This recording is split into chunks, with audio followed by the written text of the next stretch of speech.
After what seems like an eternity, I finally got my hands on a Saker 7.62 from SilencerCo. It's been quite a long wait, but the can is well worth it, so thought I'd give you guys a review and my thoughts on this particular suppressor. The Saker's kind of a three-part suppressor. The interchangeable mount, the suppressor itself, and an interchangeable end cap. The mount on there now is the default trifecta mount, and the end cap is the default 7.62 end cap from SilencerCo. The mount you can change to direct thread, YHM, or 51T if you need to as well. It comes with a carrying case, multi-purpose tool to change out the end cap, the mount, muzzle devices, things like that, and a spanner wrench to, again, assist on changing out the mount. Maintenance and swapping parts is ridiculously easy. For here I'll show just kind of a real quick way how you change out the end caps if you wanted to put a breaching end cap or a flash hider end cap or a 5.56 end cap on there for additional suppression. Basically put the multi-tool on the end, twist the can itself, and if you want to use your hands it's a little bit easier. Pop it off, change the end cap out, put it back on. It's as easy as that. When you're doing maintenance, make sure to actually look at the suppressor, or you might put an end cap on backwards like I almost did there.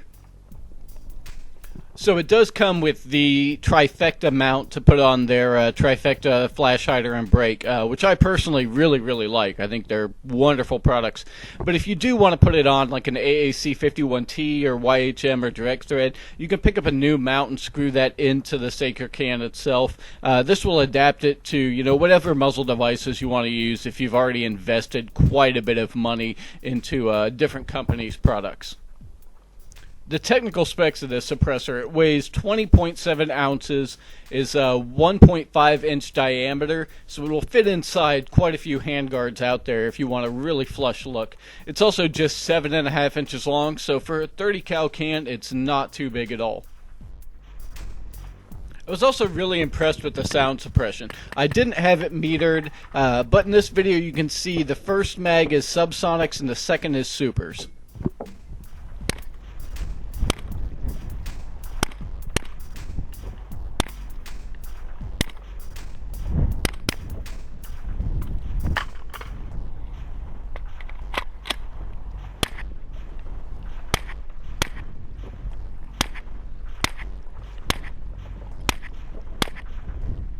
The supersonics are actually really quiet, but the subsonics running through there are just scary quiet. There is hardly any noise at all. Personally, for my ears, I can't tell a huge difference between different cans, but the Saker 7.62 is certainly not loud at all. With the QD mount, I was kind of worried about POI shift, but actually on this, the point of impact shift was minimal. It was very small, and I was extremely impressed with it. Mounting is also quick and easy with the trifecta devices on the end. Basically, install your breaker flash hider, put the can in, and twist the body of the suppressor to the right. It will ratchet into place and compression fit very nicely. Removal is just the same. Turn it the other way, pull it off. Again, very quick and easy. One word of advice though: if you start messing around with the ratcheting device, twisting and turning it when it's not attached to the weapon or the brake or flash hider, you can get the teeth extruded to a point where it will not fit over the muzzle device. Basically, the suppressor is set up to where it's starting to lock down onto the device, and you'll have to make sure the teeth are all the way open before trying to install it onto the weapon. Lockup was extremely tight. There's no wiggle or wobble like some folks have complained about with things like the AAC 51T mounts. So in the video, my supersonics were anywhere between 110 grain Hornady VMAX and 155 grain AMAX, with 125 being my ideal round. Either Sierra Match Kings or for hunting, the Nosler ballistic tips seem to perform really well. But of course, with the suppressor, you're going to want to run subsonic rounds as well. So my two choices for those are the Sierra 220 grain Match Kings and the Hornady 208 grain AMAX. Both ran flawlessly, although do be aware if you're running them in PMags, you might have to modify the PMags because the O-give will rub against the inside of the PMag, possibly causing it to bind. Also, you'll see a lot of this, digging around for expensive used brass on the range. So this is the part of the video where I basically talk to you without much editing, great sound quality, anything like that, just to kind of give my overviews and ramble on and go on tangents. The Saker 762, I certainly recommend it if you're looking for a 30 cal can and a semi-auto package. If you're looking for something for a precision bolt gun at long ranges, you might want to look into something like the Spec War. The Saker 762 really shines due to versatility and being able to run it in such a small weapon. Again, I definitely say you should look into it if you're interested at all in it. The mounting system, interchangeable end caps, size is all phenomenal.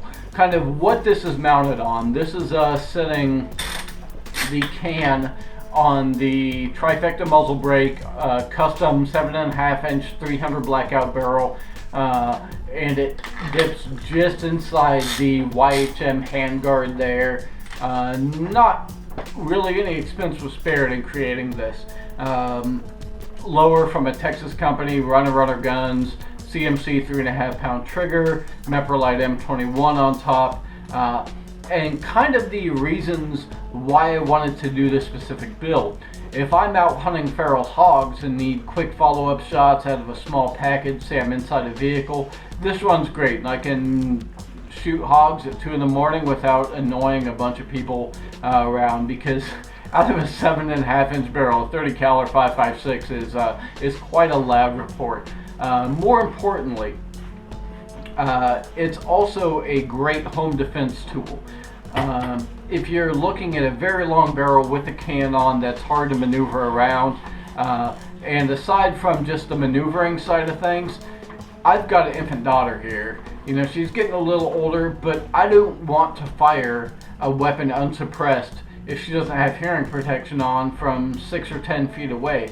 That's horrible to think that I'm going to do damage to myself and my family's hearing permanently to save their lives. So, you know, that kind of comes into play too, depending on your needs and what you want to do for it. Another thing is, people tend to think, oh, suppressors, they're assassins. What is this guy? Is he military? Is he an assassin? Why does he have a suppressor here? No, I'm just a normal American citizen exercising my rights to own legal suppressor and legal firearms. In the great state of Texas and even Georgia, they're also allowed to hunt with. Some states, you know, you will have to check into your local laws, because places like the lesser state of California and things like that, you might run into problems trying to purchase a suppressor.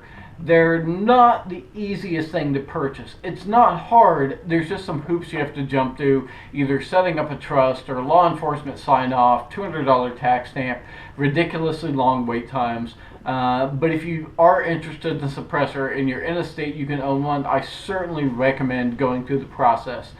Paper trust forms right now, as of November 2014, seem to be right around 4 to 7 months.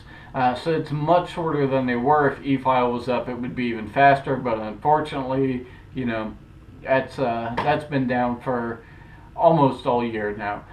Again, if you have any questions, concerns, comments, feel free to PM me, post a comment in the section below, and I'd be happy to get back to you those as soon as possible. Please do keep in mind, though, I am dealing with a family and pretty busy, so if I don't get back to the comment right away, I apologize. If it's something super important, just keep on me, hit me up on Google+, and I'll be happy to get back to you as soon as possible. Thank you, and everybody take care and be safe.